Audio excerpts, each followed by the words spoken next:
Got it. All right. Hi, I'm Jo Phillips, otherwise known as JoOutLoud. Thank you for joining me live tonight. I'm with Cindy Sparrow, who volunteered to join me on Twitter just last week. So, Cindy, thanks for hanging out. Absolutely. Glad to be here. All right, so I'm going to use the random number generator, and we're Okay. going to find out what age we're going to talk about. Okay. So, I'm hitting the button. This is always the nerve-wracking part. I know I'm like, Oh, whoa, there we go. We're talking about 36. Cindy at 36. Absolutely. Okay. 36. Let's talk about that. All right. That would have been. This is a chance to It's gather like, your oh, good. Now you get to see how bad my math skills are. yeah, going back, where Oh was my I? What year gosh. was it? Yeah. Everyone writes down what year it was It because was that's 6 always years the ago. helpful part. It was All 6 right, years so ago. we're talking about you at 36. Okay. All right, so Cindy, where were you when you were 36? Well, when I was 36, I was actually in Red Deer. I had just moved here from Lethbridge. Um, yeah, I had just come to Red Deer 6 years ago with my fiance at the time, my now husband. Started a new career with Red Deer Emergency Services, and yeah, had a whole bunch of change that year. Yeah, that's a big year, like to move from Lethbridge to Red Deer. Yeah, absolutely. And what were you doing in Lethbridge before you came here? So 12 years for the 12 years before that, I worked for Lethbridge Fire Department and then Lethbridge Police Service, and then jointly as the Lethbridge 911 Center. I had started with them in 2001. I worked as an emergency dispatcher and also worked as on the side as a paramedic in the field on my days off. And I went through the ranks there. Actually, I had been there for 12 or 13 years, and worked frontline as a dispatcher, and then worked my way up to frontline supervisor, and then became an operations manager for the center. And so I had an opportunity to come and be a deputy chief with Red Deer Emergency Services, and oversee the 911 center here. And so I took it. Yeah, and I ended up moving to Red Deer. It was wonderful. So when I said what would be your superpower, like you neglected to mention you're already a superhero. Well, I don't know about that, but yeah. Well, Well, it thanks. takes a very, very special person and a lot of strength to do a job like that for as long as you've done it. Mhm. So yeah, and the part you're missing is that you're not warm. I know. Like, I know you're not warm. You're warm if you're inside in the 911 center. You're not so warm when you're responding outside on calls.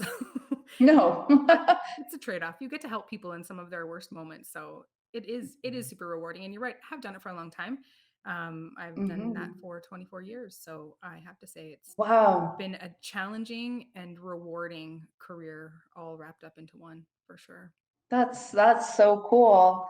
Um, so my next question is, what were you doing? But you already answered that. I did, Uh, yeah. so, so you moved with your fiance. Do you have kids, Cindy? Well, yeah, I have a stepdaughter. She's 16 going on 35.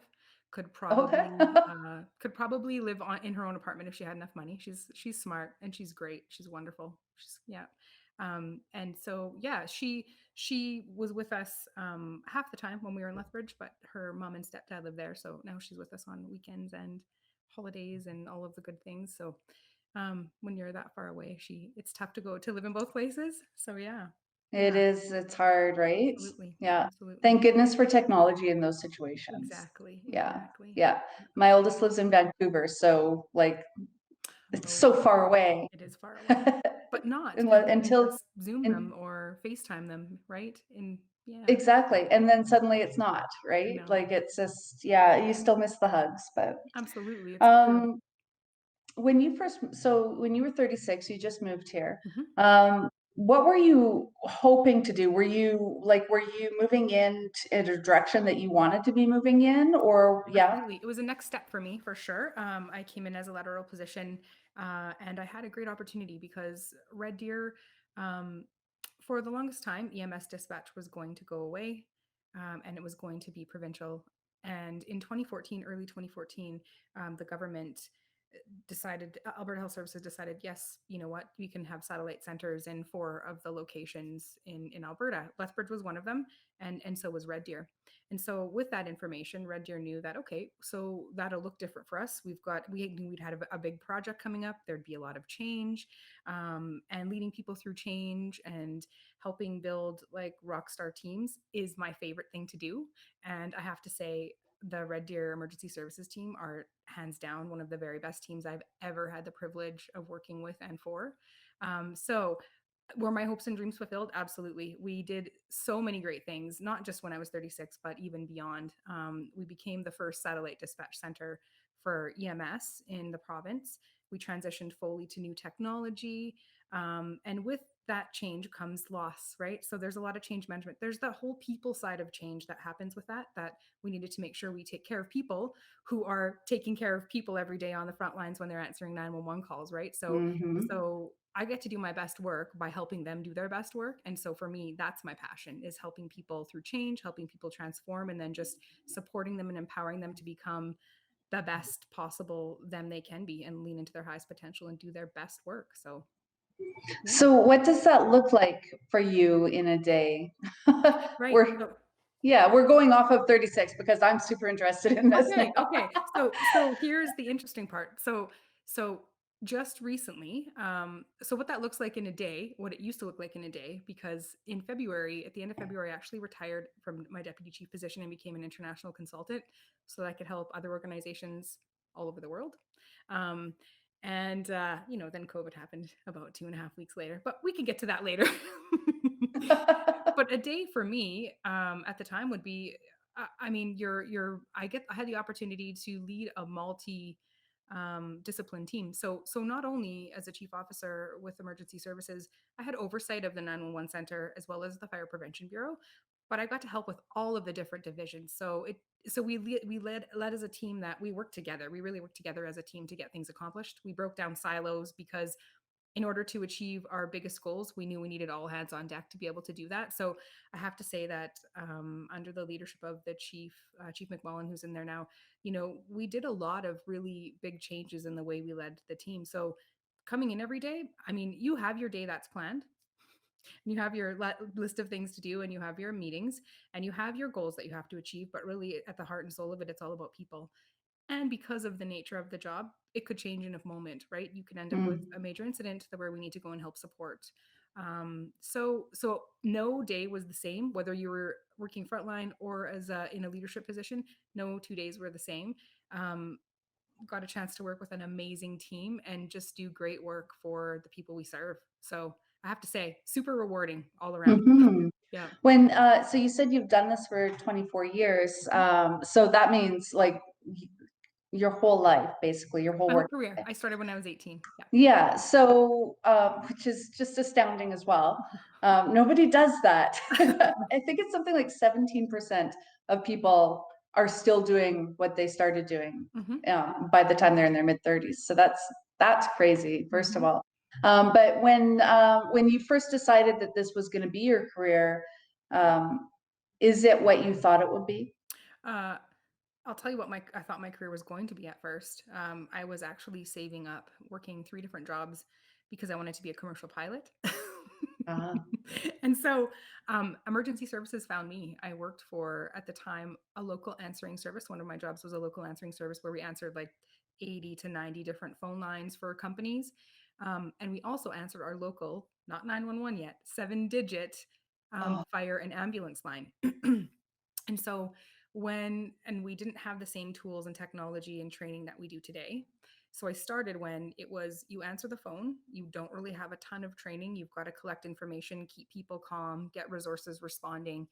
And I just realized that, you know what, being there for people, that I could contain my composure in really difficult moments, that I could keep my cool so that I could be there for people in their worst time, that I could organize the chaos of what was going on and get people set up to take action until help arrived so that we could help whoever needed help until the responders arrived on scene, and then turn around and do it again the next time the phone rang. And so I fell into it. I realized that no, actually, this is what I want to do. So aside from 911 dispatching, I also went to school to be a paramedic, and my career started in Slave Lake, Alberta. It's a community in northern Alberta, about Mhm. 250 kilometers north of Edmonton. And so I got to work frontline as a dispatcher as well as a paramedic. And we had air and ground ambulance. And because it was some remote areas that we served, I got a lot of experience in a short amount of time because in our medevac plane, we would be picking up some of the most critically ill and injured patients to get them to a higher level of care hospital in Edmonton or Calgary or wherever we had to go. So it was. So that probably, like the fact that you have on the ground and real life experience, especially in remote areas, Mhm. probably is very, very helpful when you're structuring and restructuring a team and trying to really achieve what you've achieved over the last 5 years. Yeah, that's fair. I think that when you work in remote areas, and I think you face unique challenges where, especially if you have a long transport time or there's things going on where you need help to get there, but they're a long way away, and you've got to keep the caller on the phone and help the person until they get there. Yeah, I think my ability to help influence people and empower them to do things, Mm. just in this moment, I'm like, I mean, I did that on the phone or I did it on an emergency scene. So I guess to transcend over to a leadership role to help others who are in the profession, that makes sense. Yeah, that Hmm. absolutely makes sense. It really does because it would make you an excellent communicator.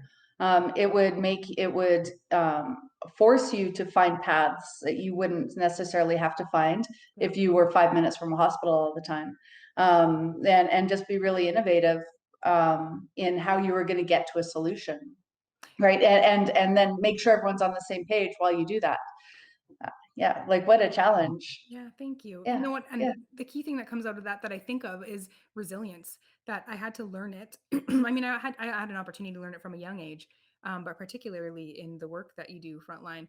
But it's helped me be able to, you know what, bounce back, recover quickly, and go to your next thing because you don't have time to freak out when you are the one managing an emergency. It's like, okay, well that didn't work, and we're at the end Mhm. of this thing to do. So let's figure out what we do next. Okay, go, right? And you see that a lot in emergency services. Um, but you also see it in individuals and in teams that are just really thriving. And particularly in times of, 2020 has been a training ground for resilience like I've never seen it before in my career. So Absolutely. mhm, Absolutely. It's a high level of leadership to be able to do that. To just somebody I was speaking with a couple days ago referred to it as compartmentalization. yeah, To just be able to put it in this spot and then you move to the next spot. What did you do at 36? So not today, but yeah. at 36, what did you do to make sure that you didn't just leave it all in compartments, that you actually dealt with Mm. everything that was coming at you, when you went home or however you would deal Sure. with that? Do you know, when I think of that age 36, not only do we have a center to run, we had increased our staff by half. We were changing the makeup of the room and implementing new technology. We had a massive project on the go for EMS dispatch, still our operations to run. Um, I was also planning a wedding at the same time, which was great. I mean, and when I look back at how I, I managed to do that and also all of the other work things, that took up a lot more than the full time hours because it needed to for a while. And sometimes that happens. Mm-hmm. Um, I think that for me, the way I make sure that I don't compartmentalize and leave it behind, that I deal with the mental health and the stress is that I've been in situations previous in my career where I didn't do that well, or when I had a difficult call that I didn't seek help for, and I've suffered from post traumatic stress, right? And so the very real realization that you have to do things to take care of yourself, and that there's no shame in it, so that you can continue to function at your high level and be there to support others. So it's not just about me needing to do it for me and my team counting on me at work. My family needs to at home as well, right? So it's Mm-hmm. about staying healthy, which is always it's not something that always just comes naturally. When you're somebody who's naturally inclined to help others first and put their needs first, it's tough to put your own first. And I Mm-hmm. find that particularly people in leadership roles or caregiving roles, that's just their inclination, that's their nature, right? So we struggle with that. So so while it is definitely a big deal in public safety communications, and that's one of my passions is mental health and public safety, my passion is also mental health for everyone in every workplace, right? It's such a huge part of our success in life, and it's often the one that we don't talk about as much. It's changing, but we still have more work to do for sure. I think that's such a valuable thing to point out, especially this year in leadership, is that you're actually not doing your team any Mhm. favors by just really trying to operate at that high vibration without taking some space, and without directly addressing how you're feeling and figuring out a way to let go of the stress and paying attention to your mental health, because a burned out leader leads to a burned out team, right? Absolutely, it does. Yeah, absolutely. That you're exactly right. I think you're right more than ever. Leadership isn't, and leadership and strength in leadership and being a strong leader, it isn't about strong arming your way through it or micromanaging or any of those things. It's about actually being vulnerable and real. To say that we're all Mhm. humans, we all have so much capacity to manage things. You know, I've done a couple of talks for people about surge capacity, and I'm not sure if you're familiar with the term. There's a lot of articles out on it right now as well. So, surge capacity is our ability to operate in crisis mode. We have a physical and mental capacity that will carry us through a crisis for a set amount of time.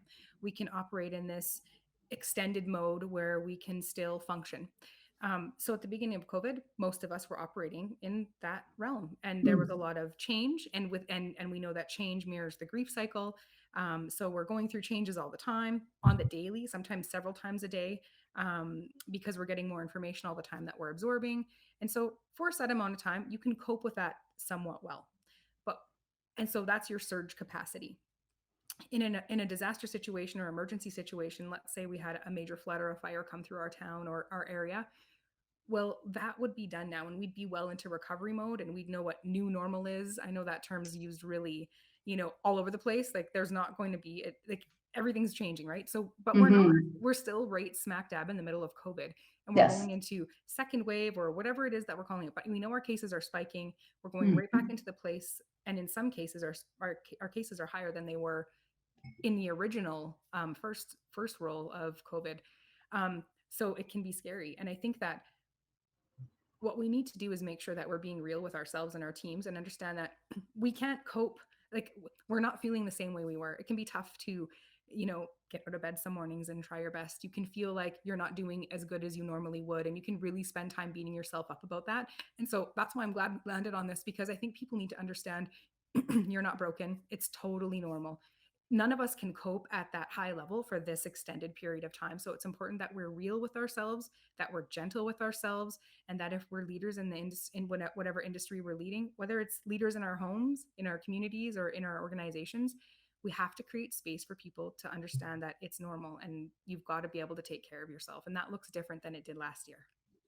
Yeah, strength and leadership is not like acting like everything's okay and you've got everything under control. Strength and leadership is in letting your team in, and everyone keeps the boat up, right? Absolutely. Like Absolutely. it, it's going to take everyone to get through this. So that it's just so key. What a fascinating conversation so far, I Cindy. think we kind of like wrecked our whole platform of, okay, we're going to start with 36, but we're going to bounce everywhere because that's Yeah, typically we're one of just our gonna. totally, totally. Yeah, we'll just do whatever. That's right. When you picture in your head yourself at 36, what picture pops into your head? Do you know what? The picture that pops into my head is actually getting married at Bower Ponds on the lawn right in front of Cronquist House.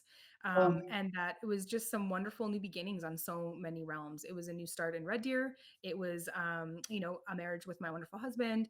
It was a new career, and there was a bunch of changes, and we're developing a new team. It was so much new and fresh. And that's what I think of at 36. Like just love. Life was good. Life is good. Had hopes and dreams for what was coming next, was thinking about what will I do next in my career, how will I up my education and my training, and what kinds of things do I want to do next. I'm very much about lifelong learning. I'd be a perpetual well, I am a perpetual student, but I'd go to school forever if I could afford it. yeah, Yeah, I understand that. yeah, yeah.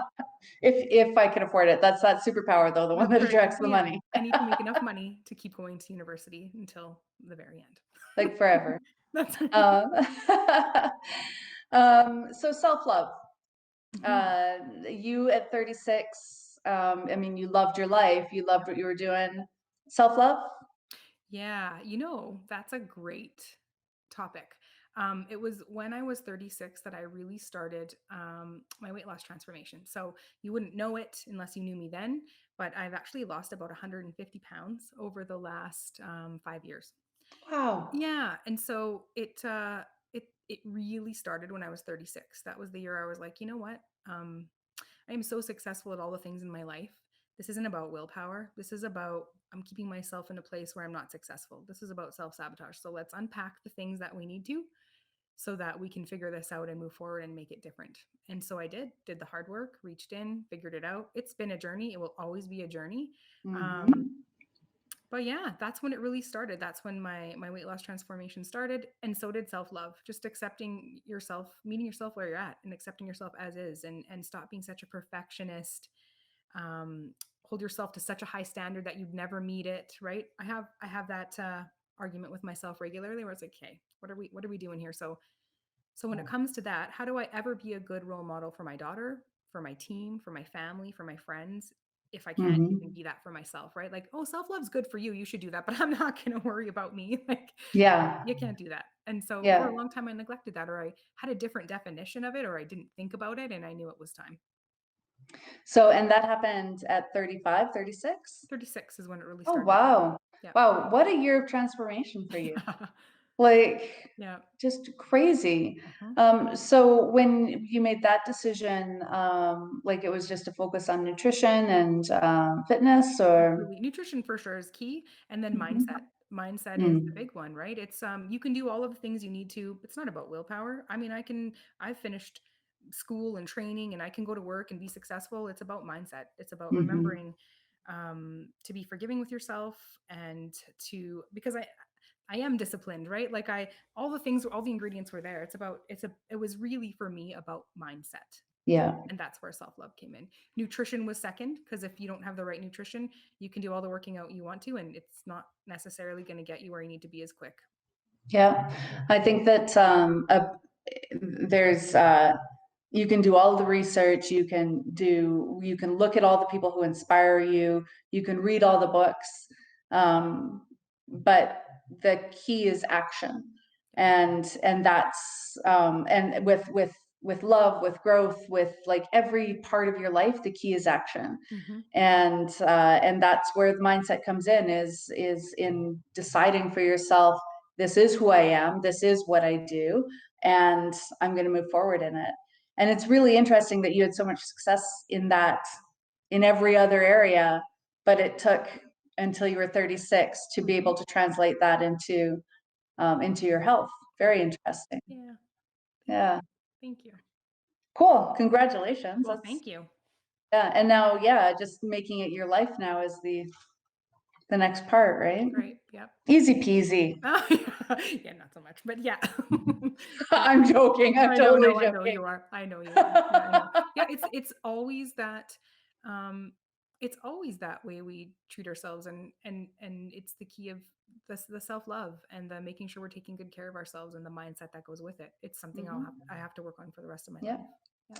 Well, that's interesting to me. Is there something that somebody asked me this once? Hmm. What do you know? Like, what's your warning signs when you know that you're sliding back to maybe some negative self-talk, or that you're sliding toward burnout? And my answer was that I stopped doing my daily habits. Yeah. So for you, what is your like ding ding ding, like kick your butt back into action? It's the same thing. It's when I stop making my care a priority. So it's like, normally you'd schedule your workouts, your exercise, you're making sure you've got healthy stuff around.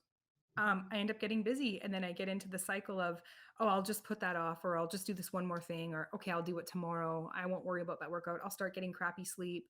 And then I just get into this cycle of where I get more and more busy and more and more busy. But that's really just a distraction from taking good care of yourself. If you just went right Hmm. back, if you slowed down, you stopped. I have this hyper sense of responsibility that I try to grapple with all the time.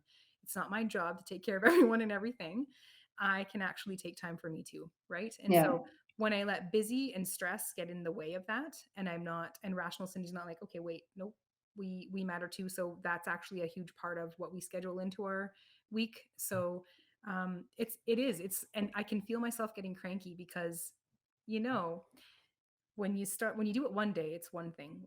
I think it's Brendan Burchard who says, and then you do it more than once, it starts to become a habit, and then it becomes easier and easier every day that goes by. And when you make that Hmm. kind of progress and that kind of commitment to yourself, that's the other piece is you're only breaking trust with yourself, and that's not okay, Right. right? When you do that transformation to say we don't do that anymore, you have to stick to it and honor Yep. yourself. Yeah, and it's not easy, Yep.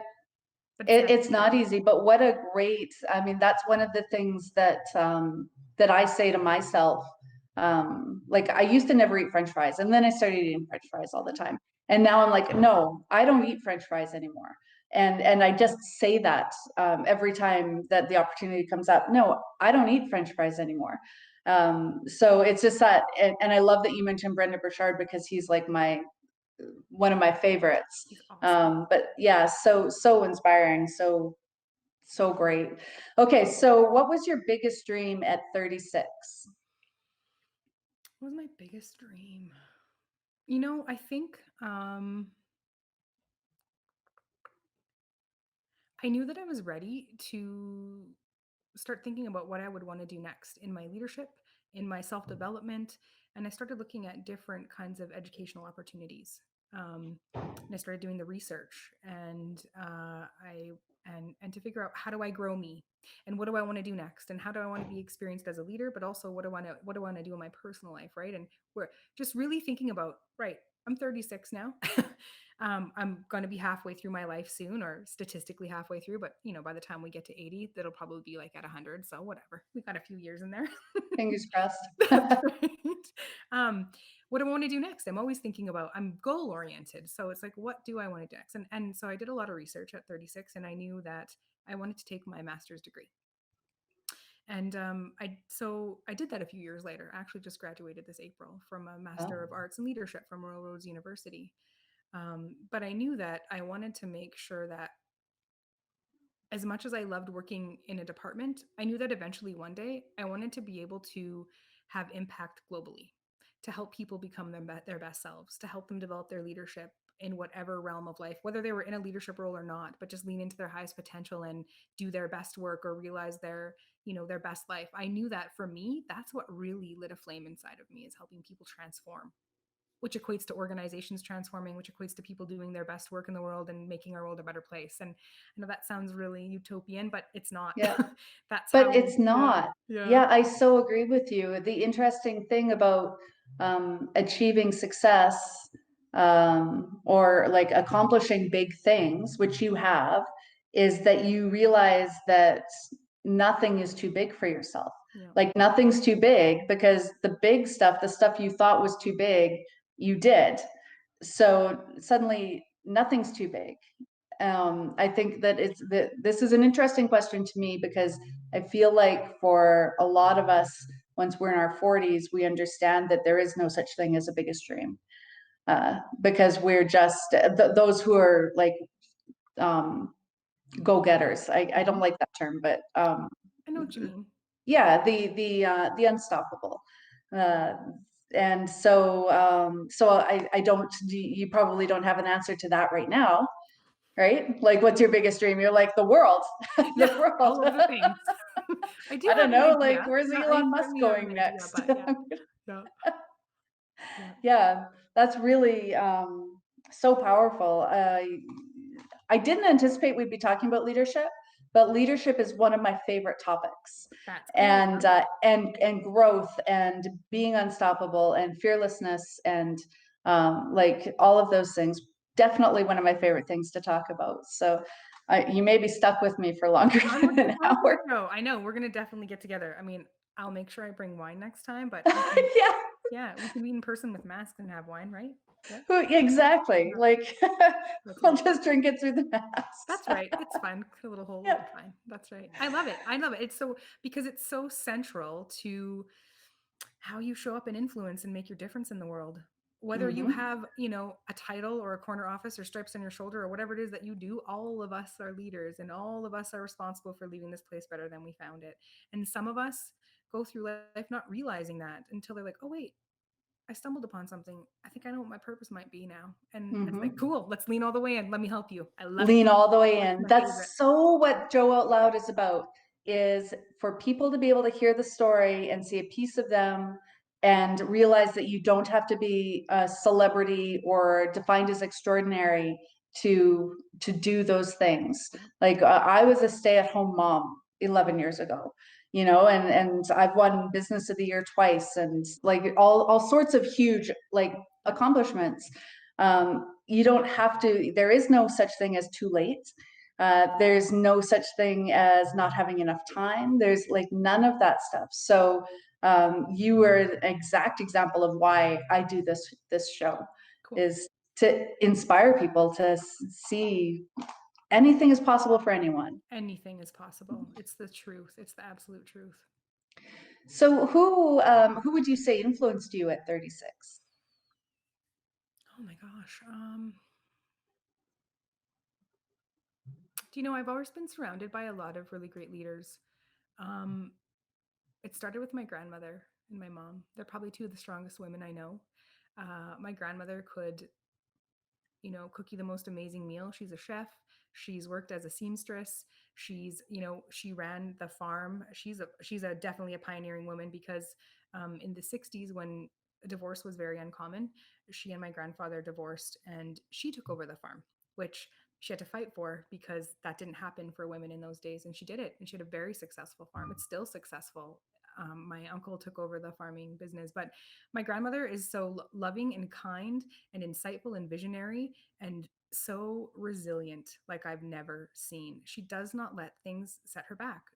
And so I think I learned from a young age that even when it's scary, we can do tough things and we can come out on the other side winning, and that we can trust that it's all going to work out for the best.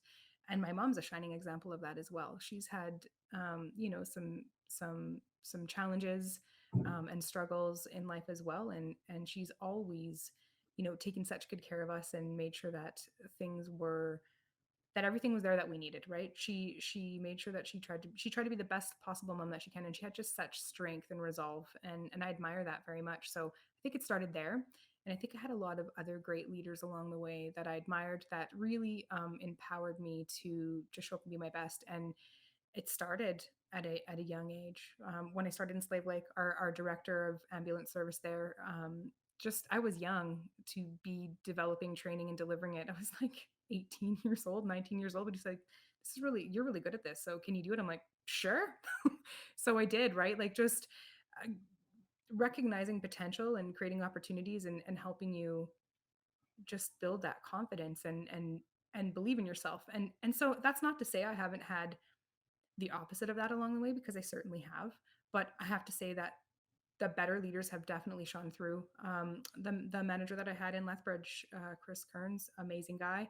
He really, I went. It was a steep learning curve to go from frontline to now you're in charge of the whole operations, where you're the exempt leader and you've got to worry about everything from budget to training to all the things. The learning curve was like this, and there wasn't a single moment I was afraid. I went into that office and I sat down and I started working, and I knew what the priorities were, and I knew I could lean on him, and I knew that he would help me develop as I went, and he wouldn't clip my wings or try and hold me back, but he wouldn't let me get into trouble. Right? He would always help Mhm. guide and influence.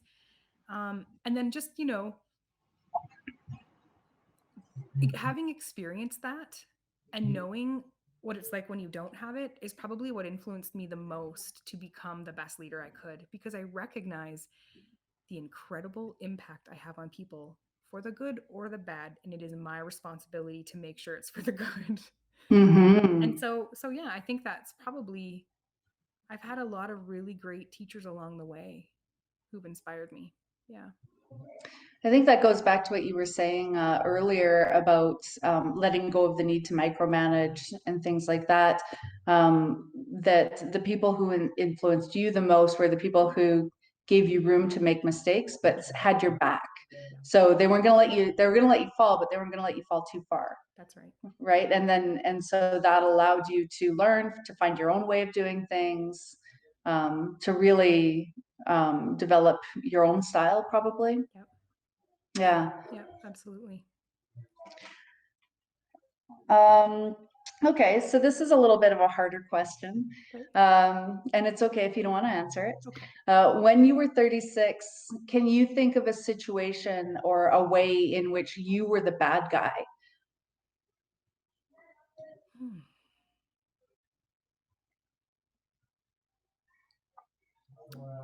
let me think about that. I'm sure there was one. Yeah, it's a hard question. Um, But I think that sometimes when we recognize that maybe like for me, my personality is a very driven personality, Yeah. that if I look back and take a step back, I can look at the situations where maybe somebody wasn't prepared for that. Mm. Or maybe I didn't bring my best energy into a situation, things like that. So can you think of anything? And it's okay if you can't. I don't know. At the age of 36, I don't know. I would think it's probably.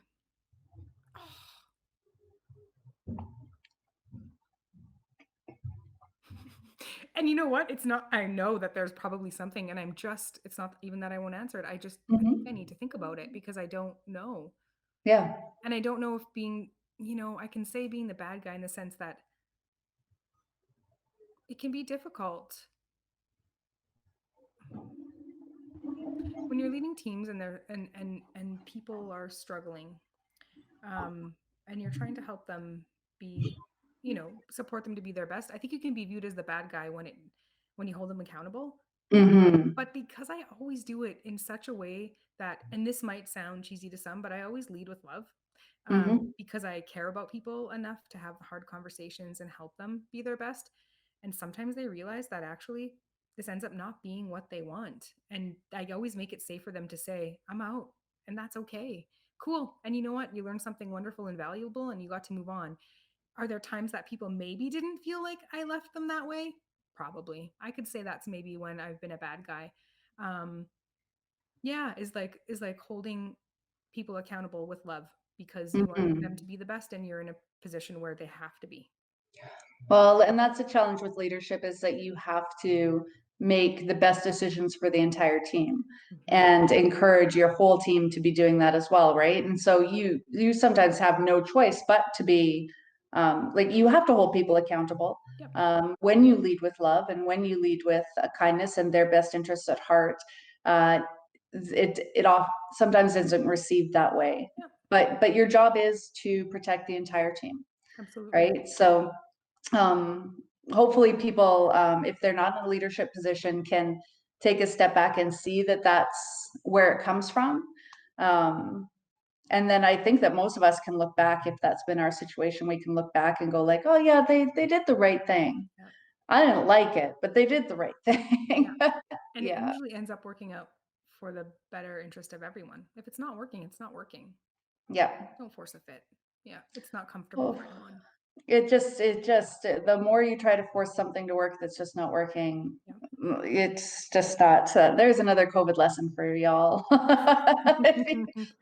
Like just give up for the day, move on. Absolutely. No, it's true. Yeah, for Yeah, sure. You'll be more productive moving your focus to something else. Yeah. yeah, absolutely. Especially like we'll talk about COVID. We're definitely going to talk about COVID and mental health. Okay. Um, Last question before we get to talk about that. What lessons did you learn at 36 that you carry with you today?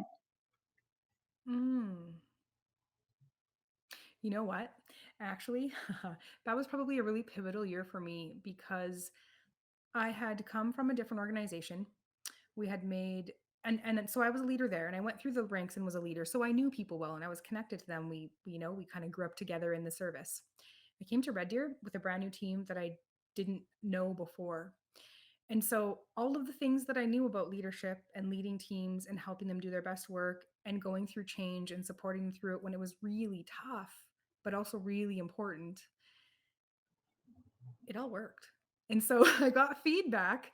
The lessons I got were that I lead and I put people first. I'm very people centric when it comes to my leadership. Yes, we've got all the things to manage, the budgets, the things that we have to get things done, but people are at the center of it, and I will not budge on those values ever. Because you can have the best laid plans, but if you do not support your people along the way and you do not empower them and give them the tools to navigate change and to come out winning on the other side, those plans are for nothing. And so I really stuck to my guns and I made sure that I went all out during this change. And I have to tell you, it formed a team that were such a bunch of high performing rock stars that were very resilient already, and it just upped their game to such a higher level because they did really hard things and they totally won while they did it. And we didn't always do it perfect, and we knew that it would be Mhm. brand new for some of the things that we had done, and I gave them the safety and space to say, yeah, and we won't always get it right, but it's okay because eventually we will when we do it enough times.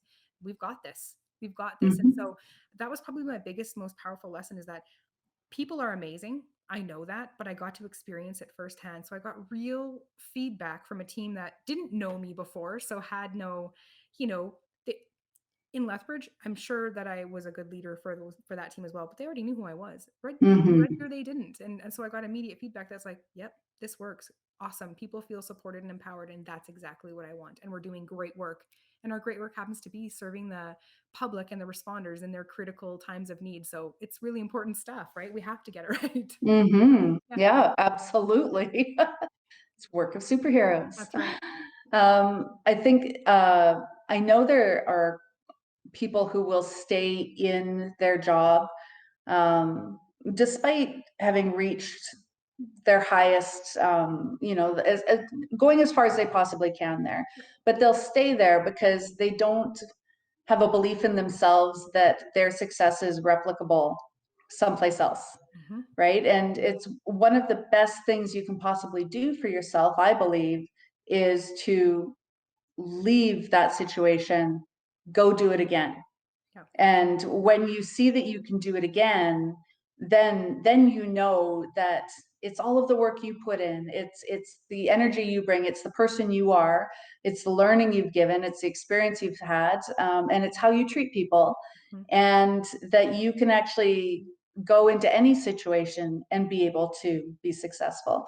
But some people are afraid of learning that because they're comfortable in their success, but they don't have the confidence in themselves that that success was because of them.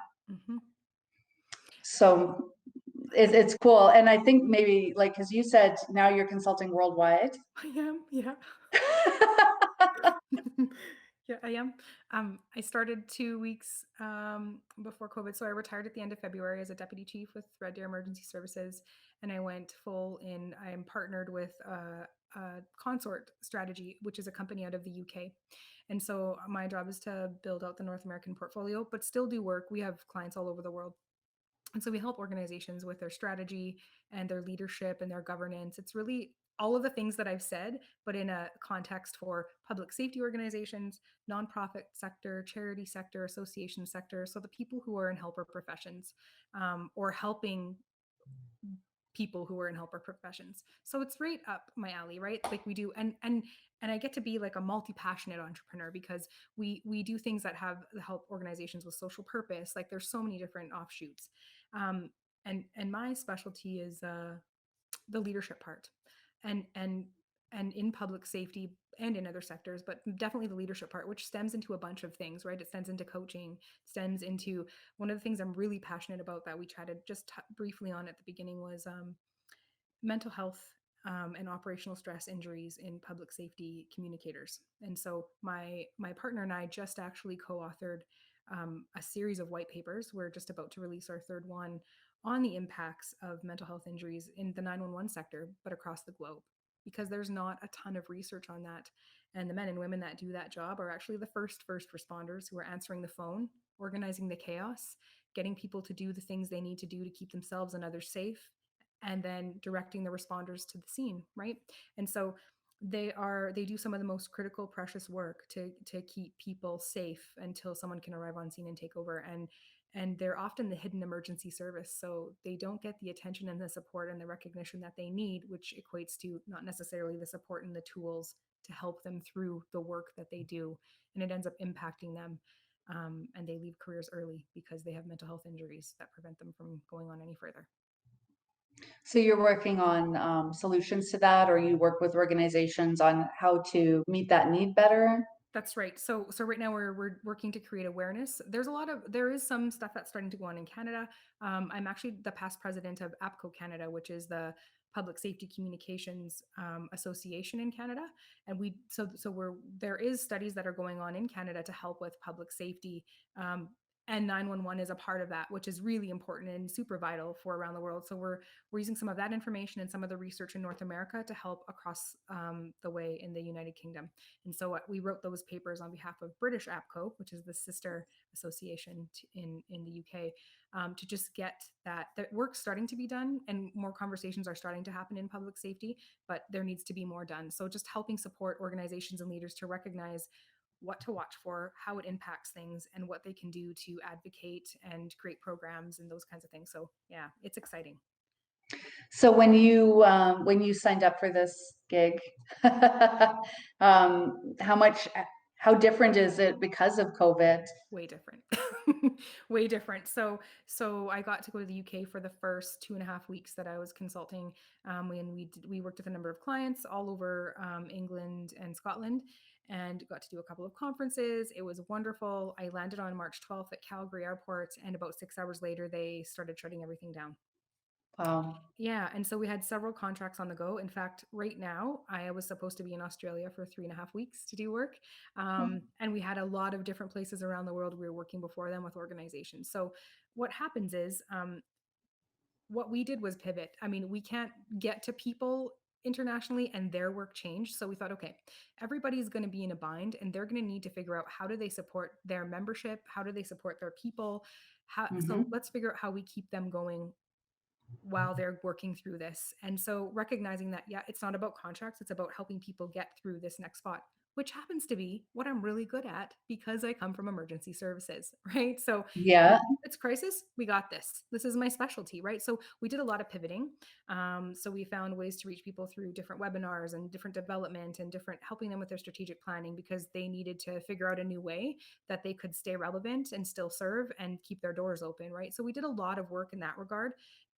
But we have technology to be able to do that, and I have a team that works Mhm. 7 hours 7 hour time zone away from me. We connect every day, we get a lot of work done, and our work just ends up looking different, and it's morphed into something even more than it would have been had we kept going down that way. We've got two different podcast shows. We're secretariat for a couple of associations so we can keep them running and going.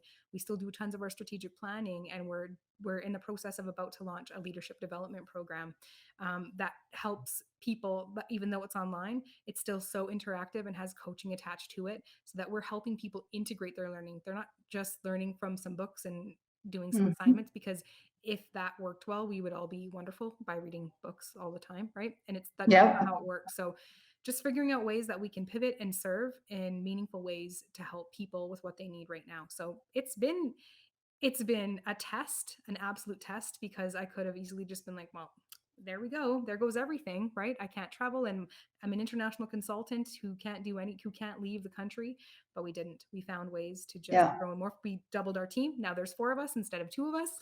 Mhm. And things are still going strong. Still working with public safety organizations in North America to help them with their projects in public safety, and yeah, it's going well. It I don't imagine it's in your nature to say, well, I guess that's just not going to work. That's right. No, not Yeah. really. I don't give up too easy. No, for sure. So you thrive on crisis. How are you with vacation? Yeah, I'm getting much better. I'm getting much better because you know what I'm learning in this realm where now I'm an entrepreneur, I'm a business owner, I've got a really and before the work comes to you when you work in emergency services, right? It's different now. It's a whole different mindset. But that whole idea of slowing down to speed up. So taking Mhm. stock of, okay, where are we at? We need to have a really good vision and a strategic plan that goes with us so we know our roadmap. We need to be able to, not be so busy doing all the things that it doesn't actually get us to where we want to be to make our difference. So you have to be Mhm. incredibly strategic. You need to have a resilient mindset so that you can lead yourself and your team through it and the people that you're serving. So it's a whole different way of operating that's been new. And if you want to talk about transformation, this year is definitely a big one for me too on so many levels. But it's been rewarding, and I've definitely stepped up to the challenge and I've grown a ton. And I want to go back to something that before you asked a couple of questions ago when we talked about how it can be uncomfortable and people won't change. But Mm. but the thing is that if you're doing it right, you're always going to be in that zone of discomfort. It doesn't have Mhm. to be painful. It will be if you stay still too long. But Mhm. it's always going to be a little bit scary. So just embracing that, right? I'm not the knowledge expert in all of the things I do now. Some of these things I'm doing for the very first time. And in a Mhm. 24-year career, when I'm pretty well versed in a lot of the things, new things would come over the wall. But it was an industry I'd always worked in. This is way different. And Mhm. how COVID on top of that and changing the way I work and then being responsible for my own business. Yeah, it's been uncomfortable, but it's been probably the most growth personally and professionally that I've had in my life to date. Mhm. Yeah. I would definitely say that, I love startups. And our business is kind of in a, well, now we're in a growth phase again, which I love. But we were kind of in like a maintenance phase for a while there. Yep. And then COVID hit, and I'm the same. I love to deal with and build and go for it. When there's crisis, I'm the best at that. So it actually like reinvigorated me, Yep. because we had to make so many decisions so often, and all of them, they, none of them could be perfect. So you just had to just go with it, right? And now, crazy, like just crazy that we're in a growth phase at the end of 2020. Mhm. But it's the same, like it's exciting for me. It's not exciting for my team. They're a little nervous about it, but that's just part of my challenge. One of my least favorite phrases is "our fearless leader," because it's not that you're not scared. No, you're scared, but you're doing it anyway. You're like scared all the time, All the but time. but you do it anyway, Mhm. right? And so I just want to erase that phrase from I the know. universe, because it doesn't. It's just that you do it anyway, You do. and that level of discomfort is something that you learn to live in, Yep. and draw energy from and draw satisfaction from. But then you take a vacation. You do. Yeah, you do. I'm getting better at that. I know that I need downtime. I get way more productive when I take time away in a way that I didn't even realize before. Mhm. Yeah. Yeah, one of the best things about taking downtime is that you realize how many things you were doing that didn't need to be done. Mhm. And so, like, it's like, "Oh, I guess I can just take those off my plate now and just It's like, start "Whoa, to." why was I Yeah. doing that before? Thank goodness for Yeah. doing this." Or hire somebody else to do them. Exactly. It's absolutely true. Yes. If it's not your zone of genius, give it to somebody whose zone of genius it is so you can focus on all the good things that get you moving forward and your team Mhm. moving forward. Yeah. Absolutely. Yeah. And if not just if it's not in your zone of genius, if it's that your house is a mess and that bothers you and you don't have time to clean it, hire a housekeeper. It's Totally. okay. It's not a Totally. definition of adult to clean your house, It's the you know? truth. It's the absolute truth. Yeah. Yeah. Yeah. But we hold Yeah. Like just, ourselves in this box of expectations sometimes. We're like, oh no, I have to do all those things. No, you don't. Take a look at those rules that someone programmed into you a long time ago. They probably don't really resonate with you anymore. And so there's been a lot of exactly. that stuff in the last year too. We're totally on the same page. We're definitely, this is going to be the last time we have a wine and a chat. No, totally. Well, only one of us is having wine. Well, okay, this is water. But I didn't know we had wine. Next time I'll bring some.